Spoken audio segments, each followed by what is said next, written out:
అదిగో చిలక కూడా చెబుతుంది.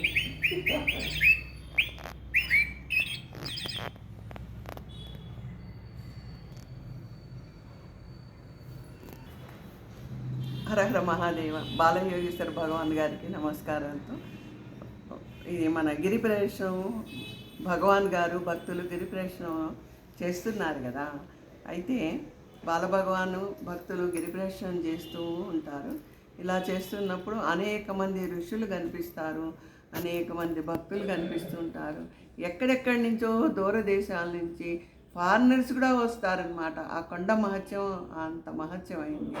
ఆ గిరి కొండ మహత్యం ఏమిటంటే అది కృతయుగంలో బంగారపు కొండ, త్రేతాయుగంలో వెండి కొండ, ద్వాపర యుగంలో అది కంచుకొండ, మరి కలియుగం వచ్చేటప్పటికి అది కొండలాగా మనకి దర్శనం ఇస్తుంది. అంటే 4 యుగాల ముందు నుంచి కూడా ఆ కొండ ఉంది.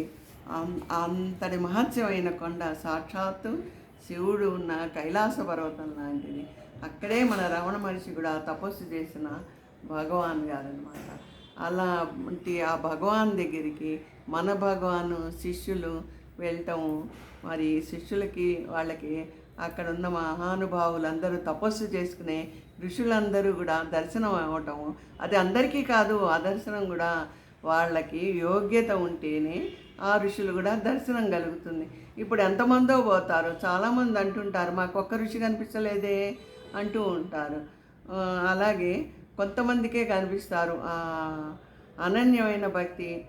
అదేంటి, ఆ భగవద్ దర్శనం చేసే ఆ హృదయం ఉన్న సిద్ధులకి మాత్రమే ఆ సిద్ధ పురుషులు కనిపిస్తారనమాట. అయితే వీళ్ళు వెళ్తూ ఉంటే ఇంతలో ఇంకొక మహర్షి కనిపిస్తారు. ఆయన కూడా అలాగే వృద్ధుడు, బాగా గడ్డాలు పెరుగుంటే కూర్చుంటాడు. వాళ్ళు అలా కళ్ళు చూస్తూ ఉంటారు, కానీ మన వైపుకి వాళ్ళు మనసంతా భగవంతుడి మీద ధ్యానం చేసుకుంటూనే కూర్చుంటారు వాళ్ళు అనమాట. వాళ్ళకి ఇంకోటి ఏమీ పట్టదు. వీళ్ళు వెళ్తూ ఉంటారు. వెళ్తూ ఉంటే ఇంతలోకి ఉన్నట్టుండి ఆ మహర్షి వీళ్ళని పలకరించి నాకు 2 రూపాయలు ఇవ్వు అని అడుగుతారు. అడిగేటప్పటికీ ఇక్కడ ఉన్నారు కదా భగవాన్ దగ్గర బాగా భక్తి గల భక్తుడు, ఆయన ఏం చేస్తాడంటే ఒక 10 రూపాయలు తీసి ఆ మహర్షికి ఇవ్వబోతాడు.